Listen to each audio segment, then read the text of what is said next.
Thank you, darling. It's interesting how the truth can sometimes seem might malleable, depending upon your point of view. Like how those dime novels make you out to be something you're not? Jack, don't be starting trouble. No, he's right. They do tend to exaggerate. Did they exaggerate your part in taking down the Daltons? Well, I was there in the flesh, boy, so I saw what happened firsthand.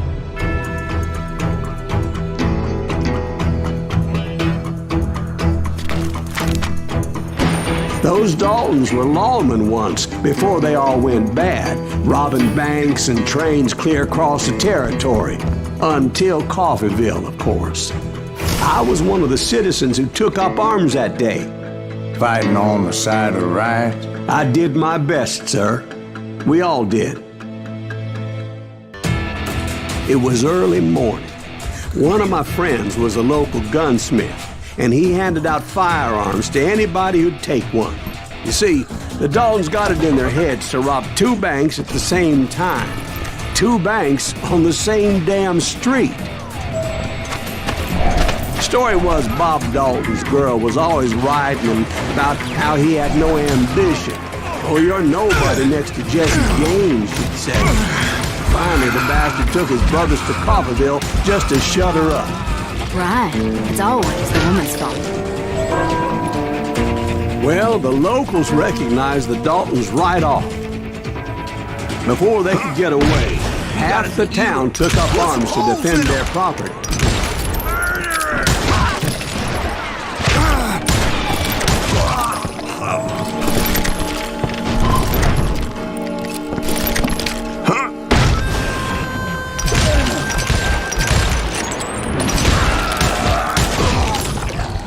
The brothers paid dearly for their stupidity, but everybody knows they had it coming. There's more to it than that. I read all about that day, so I know for a fact that it went down very differently. First of all, it was high noon. A posse of U.S. deputy marshals were on the rooftop across the street. Get ready, boys. They're gonna make a move. The lawmen had been tracking the Daltons for months. Now they finally had them dead to rights. Among them was a bounty hunter feared by many a lawbreaker. This man had no intention of letting the Daltons slip away. The marshals tried to get the Daltons to surrender. They'll give up eventually. We just gotta wait till some of the bitches out. This bounty hunter knew that the brothers were far too proud to ever lay down their guns.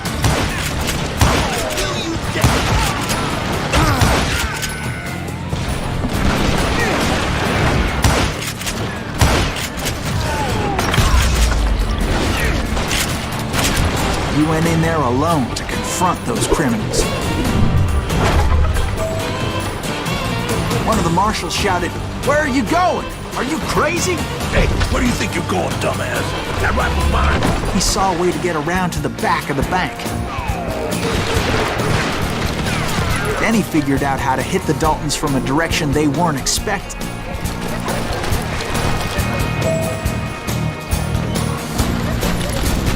From above. Fortunately, a water tower was right there. A moment later, he was climbing up a steep ladder, laughing at danger as he did.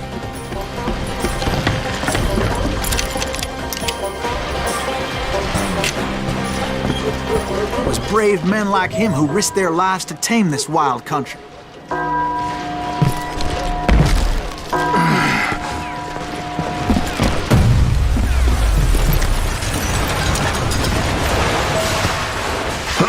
We've got company.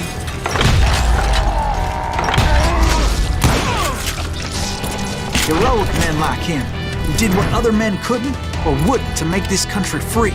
Is that Silas Greaves? Son of a Jim bitch! Booth, Davy Crockett, who died defending the Alamo.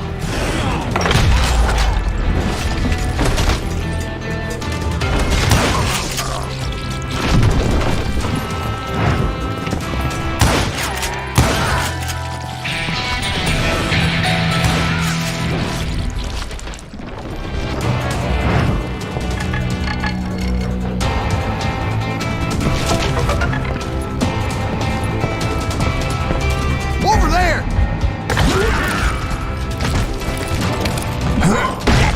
Greaves. What the hell? Blam! Blam! He came away victorious, taking down those thieving Daltons.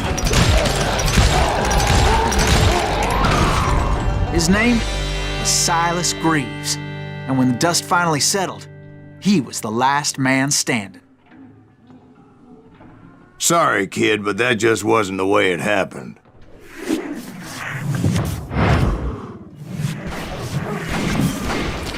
It was early evening, not high noon. The Daltons blew up a safe, and were all set to hightail it out of there. I was late to the party, and Coffeyville was already up in arms. Those pathetic deputies surrounding the bank were dropping like flies.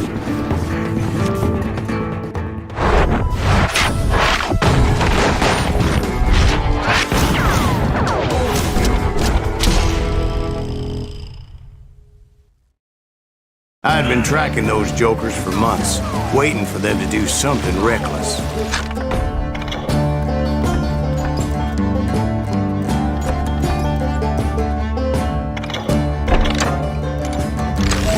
In for the kill. And finally, they did. Those stupid bastards decided to rob two banks at the same time in the same town where everybody knew them. But they still had friends in Coffeyville.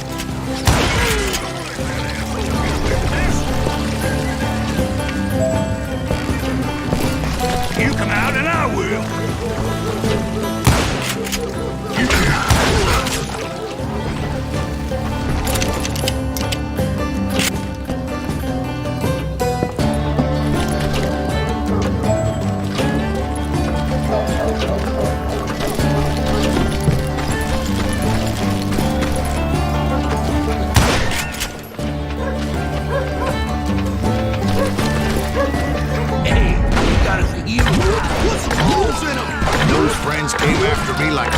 Wild dogs, tooth and nail. They were coming at me from all directions. I caught sight of the Daltons running with the money and didn't want to lose it. Problem was, they knew the town better than I did. And to top it off, I found myself in the middle of another shootout entirely. Did the Daltons hole up in somebody's house? No, it was the Smiths, I believe. They were cousins of the Daltons, and they were shooting at the Browns, who were shooting at the Daltons. Which wasn't any surprise, as those two families have been feuding forever. And since the Joneses are related to the Browns, they shot at the Smiths, pissing off the Heimhoffers, whose daughter recently married a Smith. Well, bullets were flying every which way as all the old feuds in Kansas caught fire all at once. There was a hell of a lot of pissed off people in Coffeyville that day. But that's just the way life is sometimes. Shit happens. The Dalton boys knew I would never give up. Those Daltons weren't the sharpest knives in the drawer, but they always stood together. They set a trap to slow me down and allow at least two of them to escape. The third brother stayed behind to plan me, just in case that trap of theirs didn't work.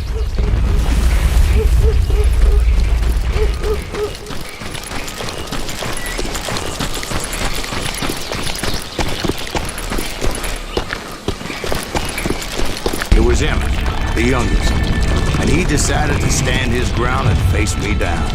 I ain't afraid of you, Silas Greaves. This is where it ends for you. He was determined to protect his brothers. I understood how he felt. Taking me on all by his lonesome wasn't exactly a recipe for a long life. Coward and a cheat. You ain't getting by me, Greaves.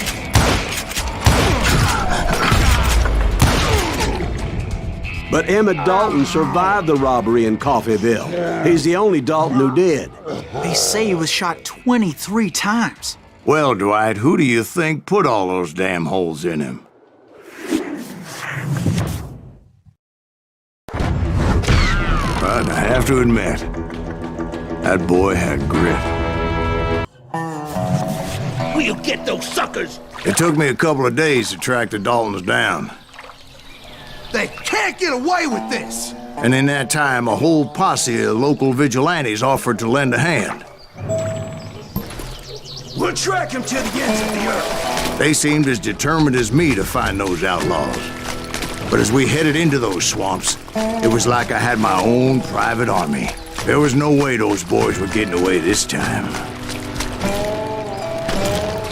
It was early fall, right? Beautiful time of year. At least you had the weather on your side. Not by my recollection. It was damp and foggy as hell. It was tough to stay on a true course. So we kept an eye out for landmarks. It was autumn. The maple trees were in full color, red as blood.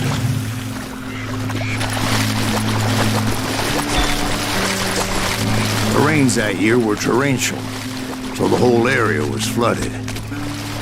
The vigilantes had spread out wide, and pretty soon I couldn't see anybody.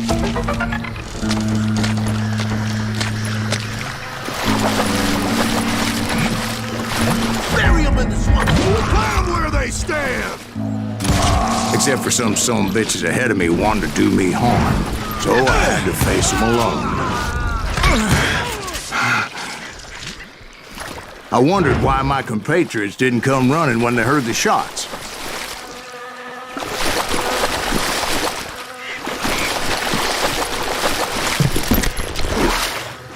So did you find the Daltons? Not yet, but I did have the questionable pleasure of meeting a few of their friends.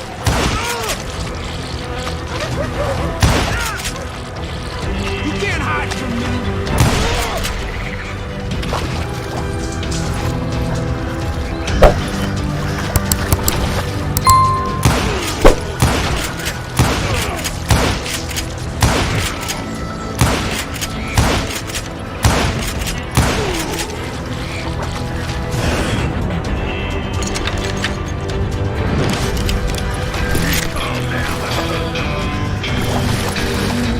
Point being, I was under serious attack.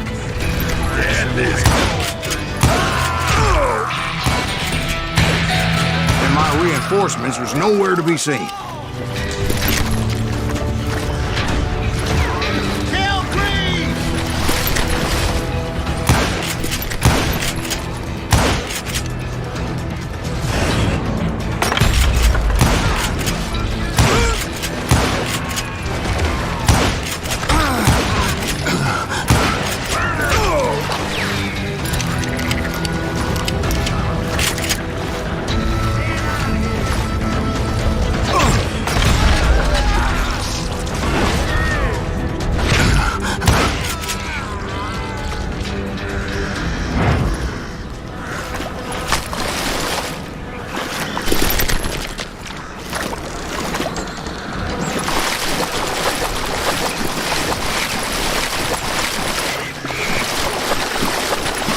But luckily, a barn materialized as if right before my eyes. I scrambled up top to get a better view.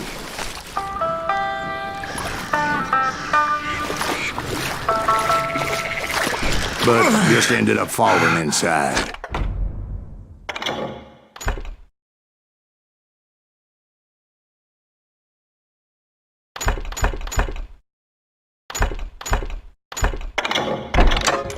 So, how did you get out? The barn doors was open. About right then, I saw some suspicious characters running through the bushes. Of course, I followed them. But that goddamn swamp was like a goddamn maze, and pretty soon I had no goddamn idea where I was. Steve? So I just started walking, and pretty soon, Steve? Steve!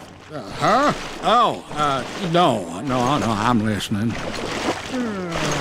Indians surrounded me from all sides.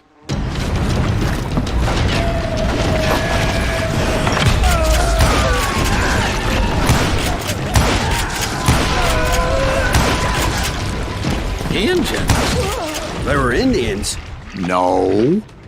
I just wanted to make sure Steve was paying attention. Now, where was I? You were following the Daltons through a swamp?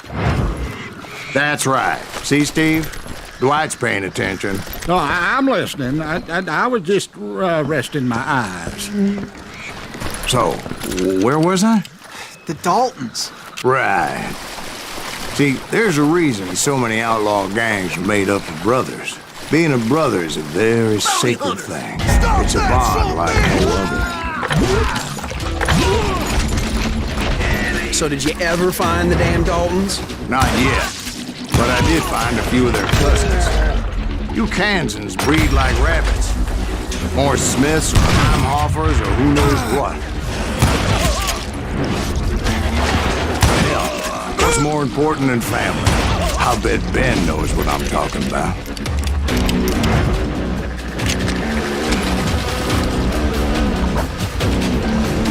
Somebody kill that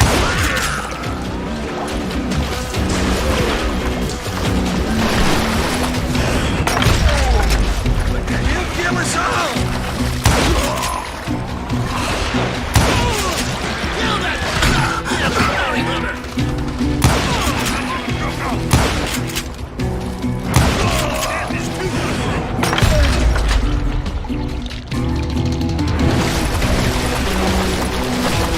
What are you gonna do?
Those Dalton boys were out there somewhere, standing together against anyone who would threaten them. And that's when I saw it. A goddamn steamboat. A steamboat in a swamp? Yeah, Steve, but this wasn't much more than a wreck, really. But how'd a damn steamboat end up in the swamps? Guess it floated off during the flood of '89. Now, was it a stern wheeler or a side wheeler? What? Does that really make a difference, Steve? It was a steamboat with a goddamn army on board. It was then that a fusillade of bullets come raining down from on high. Those vigilantes who accompanied me weren't anywhere to be found. But among those men that were shooting, I thought I saw some familiar faces.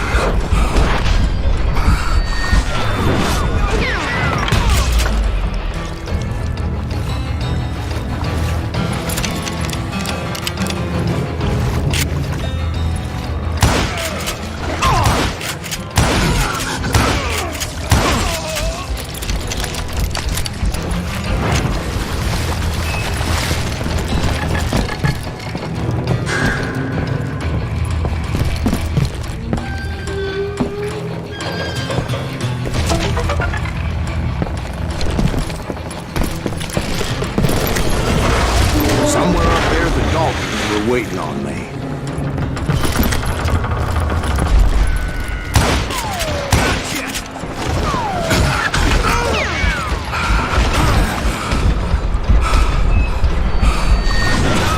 Feel you full of lead. Sounds like you don't give up too easy. That's the kind of man I am, Ben. I set out to do something. I do it. Surrender just ain't in my nature. Plus, I'm stubborn as hell.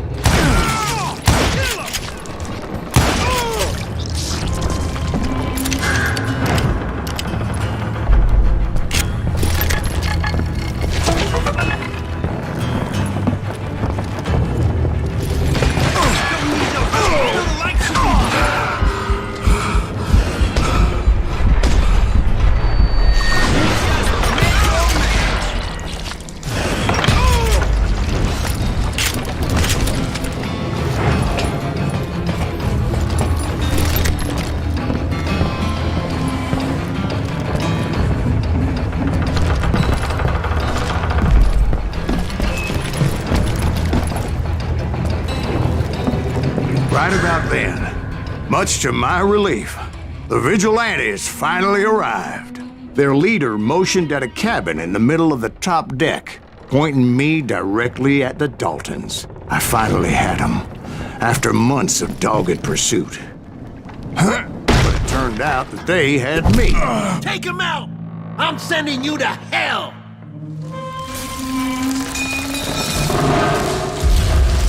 The Daltons had played me Not so like a tough after fiddle. all this. Apparently, the vigilantes were on their damn payroll. They didn't just want to shoot me. They wanted to burn me alive. But finding my way out of a burning labyrinth proved to be quite a challenge. It was a riverboat, right? I mean, it's not like it was a goddamn ocean. Well, yeah, but I was in a Did you fight. hear about that ship that's gonna launch next year? Largest one in the world. You're Well, talking about the Titanic. If you ask me, it's too blessed big. I don't think it'll even float. So anyway, Don't be stupid, Steve. They know what they're doing. They say that the Titanic is unsinkable. oh God. But getting back to that steamboat, how'd you get off it, Mr. Green? I took in a lot of smoke that day, so I admit my recollection might be a bit hazy. But somehow I managed to finally disembark. It was time to settle this once and for all.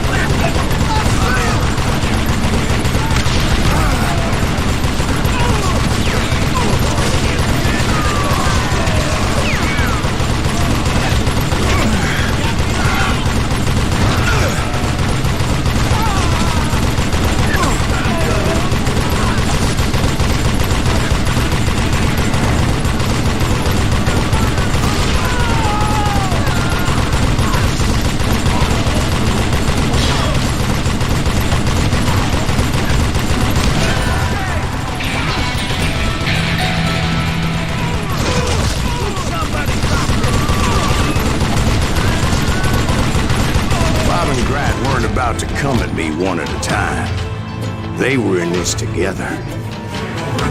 Two brothers side by side, determined to take me down.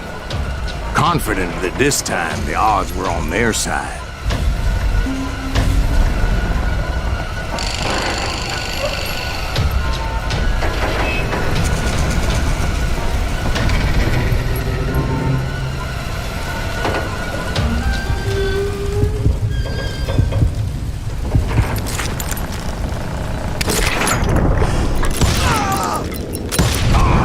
They got it wrong. A sad end for those two. If they'd only known that Emmett was still alive despite his wounds. Paroled 14 years later, he moved to California and sold real estate and lived off the legend of that fateful day. And the tragic death of his two brothers.